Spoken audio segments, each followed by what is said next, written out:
Hello everyone. तो आज फिर से हम लेके आ गए अपना जनरस 365 डेज़ का जो मेरा जर्नल है, मैंने उसको आपके साथ शेयर करती हूँ। इस जर्नल का नाम है 365 मैनिफेस्टेशन पावर वर्कबुक। अगर आपको भी ये जर्नल चाहिए, इसकी सॉफ्ट कॉपी, तो आप मुझे अपना ईमेल एड्रेस कमेंट डाउन कर दीजिए वीडियो के नीचे, मैं आपको सेंड कर दूँगी। तो ये 2025 से मैंने ये खुद के लिए स्टार्ट किया है, जिसमें मैंने इसको सबको प्रिंट आउट कर लिया है और जो भी उस पर लिखा होता है उसको मैं राइट डाउन करती हूँ।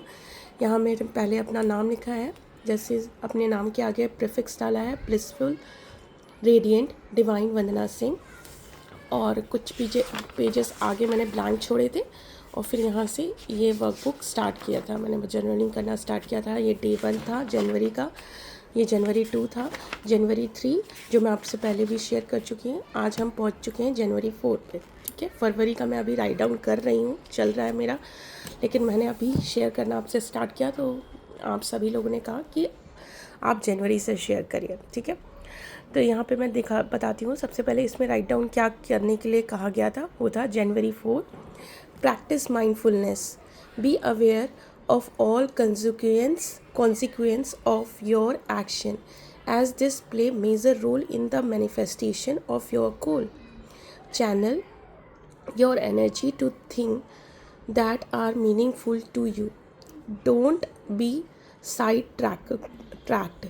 ठीक है, ये इसमें लिखने के लिए बोला था माइंडफुलनेस का क्या इफ़ेक्ट होता है, और साथ में ही जो कंसिक्वेंस आपके थॉट्स और उसके क्या होते हैं, और आपका मेजर डिस्ट्रैक्शन क्या है, वो लिखने के लिए बोला गया था। ठीक है, अभी मेरी आवाज़ को थोड़ा वो करिएगा, मुझे कोल्ड हो गया है काफ़ी तेज़, तो इस वजह से आवाज़ थोड़ी वैसे आ रही है, लेकिन फिर भी चलो बात करते हैं। तो यहाँ पे मैंने लिखा, yes, mindfulness is now become very important for me. It really get me in the present moment and make me fearless about past, anxiety free from the future. So one thing that I focused, be aware of my thoughts, emotion, action every day. तो 2025 से मैंने अपने ऊपर यही सबसे बड़ा major काम किया है, वो कि मैं अपने एक्शन, अपने थॉट्स और इमोशंस पे बहुत एकदम माइंडफुल रहूं, एकदम अच्छे से उसका ध्यान रखूं कि मैं क्या बोल रही हूँ, क्या कर रही हूँ। ठीक है, so every day I sit with me, अपने साथ बैठती हूँ और and do reflection of my last और present day. I think about the consequence of my last action, emotion. Is that मैं अपने कंसिक्वेंस देखती हूँ, अपना मेरा जो लास्ट एक्शन है, पूरे दिन को एनालाइज करती हूँ, मेरा जो थॉट्स रहा पूरे दिन, मेरे एक्शंस रहे, वो उनका आउटकम गुड है या बैड है. Is that outcome is good और bad? If bad, then I will try to analyse that what did I done wrong. अगर गलत रहता है तो उसको एनालाइज करती हूँ कि मैंने क्या गलती की, दूसरे की गलती नहीं देखूंगी. अगर मैंने कुछ गलत बैड सिचुएशन अट्रैक्ट की है तो वो मेरे ही थॉट्स होंगे जिसकी वजह से मैंने बैड सिचुएशन या बैड लोग या कुछ भी अट्रैक्ट किया है. ठीक है, तो उसको एनालाइज करूँगी कि मैंने क्या गलती की और उसको नेक्स्ट टाइम बेटर करने की कोशिश करूँगी. This really make my day better and make my manifestation journey easy and smooth. I will make sure that every day that my energy frequency is always high, so that I will always align with the universe and left all worries of failure. मैं दोनों सारे दिन ये ध्यान रखती हूँ कि मेरी जो एनर्जी हो, मेरी हाई फ्रिक्वेंसी हो, वो हमेशा हाई रहे, ताकि मैं यूनिवर्स के साथ अलाइन रहूँ. मैं फियर ऑफ फेलियर को वो भी हमेशा भगवान के भरोसे छोड़ देती हूँ. नहीं, मुझे डरना नहीं है. जैसे I am just focus on my inspired action, और मैं बस फोकस रखती हूँ कि मुझे क्या इंट्यूशन मिला है आज, और उस एक्शन पे काम करती हूँ, मैं अपना कर्म करती हूँ. Which is more important of me instant of over thinking.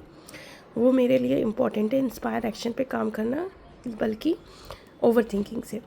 My common side tract distraction is not only, जैसे मेरा साइड ट्रैक्ट डिस्ट्रैक्शन है सोशल मीडिया के, हम सभी का हो जाता है आजकल कि हम ये काम करने के लिए मोबाइल उठाते हैं, लेकिन हम कुछ और देखने लग जाते हैं, शॉर्ट्स देखने लग जाते हैं। तो मैं कह रही हूँ मेरा सोशल मीडिया तो डिस्ट्रैक्शन है ही, and it is not consistency also, मतलब कंसिस्टेंसी मैं रेगुलर नहीं रह पाती हूँ। जैसे मैंने अपना यूट्यूब पे मुझे रेगुलर वीडियो डालना है तो मैं रेगुलर नहीं रह पाती हूँ, लेकिन इस बार से मैंने सोचा है कि रेगुलर रहना है, because I always prioritise others work first instant of my dream. But from 2025, I am working on it, and I have fixed a time 2 to 3 hours for my work only, so that I will become consistent and get my desire quickly. So today I commit that. यही मैंने लिखा है कि मैं क्या क्या desire के लिए वो करना चाहती हूँ, ठीक है। तो मैं यहाँ पे कुछ मैंने अफर्मेशंस लिखे कि आज मैं कमिट करती हूँ that I am capable and confident in all that I do.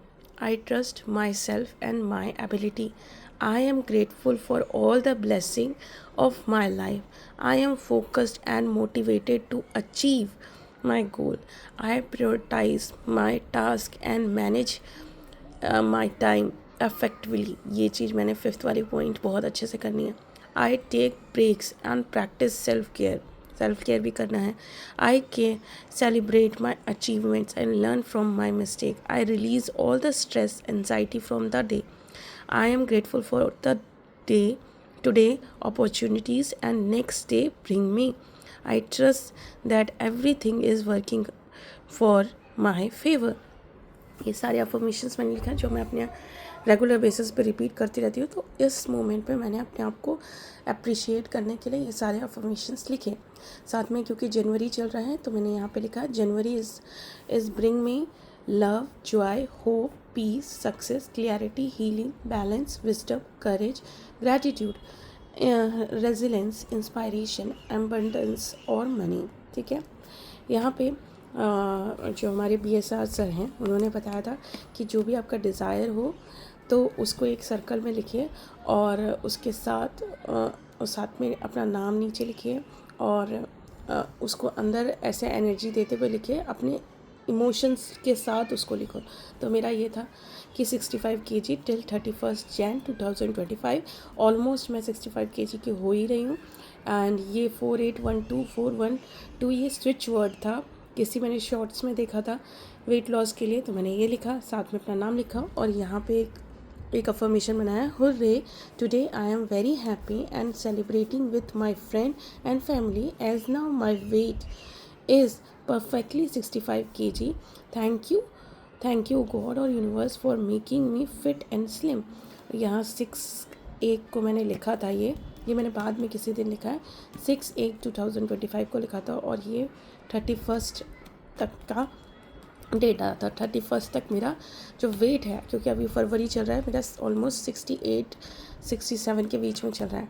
मतलब मुझे इसके बाद, ये लिखने के बाद मुझे इंट्यूशन आई और मेरे पास अपॉर्चुनिटी आई. मैंने 21 डेज़ का चैलेंज एक्सेप्ट किया.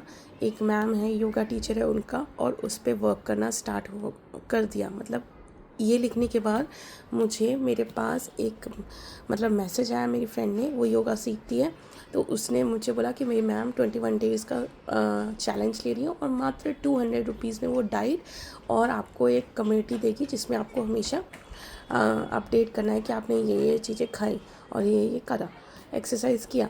तो उससे क्या हुआ, मेरी जो है ना रेगुलरिटी बनी, तो मेरा वेट लॉस करने में वो थोड़ा बहुत ज़्यादा हेल्प हुआ. तो मैंने ये एक्शनेबल, मेरे पास अपॉर्चुनिटी आई, इसको ग्रैब किया और एक्शन मैंने लिया. तो ये था हमारा डे 4, यानी कि जनवरी 4. इसको मैंने पूरा लिख लिया है. नेक्स्ट हम करेंगे कल जनवरी 5 और फिर रेगुलरली, और उसके बाद जनवरी 5 से आपको ये नहीं देखना पड़ेगा, ये सेपरेट तरीके से मैंने लिखा होगा, ओवरराइट नहीं किया होगा.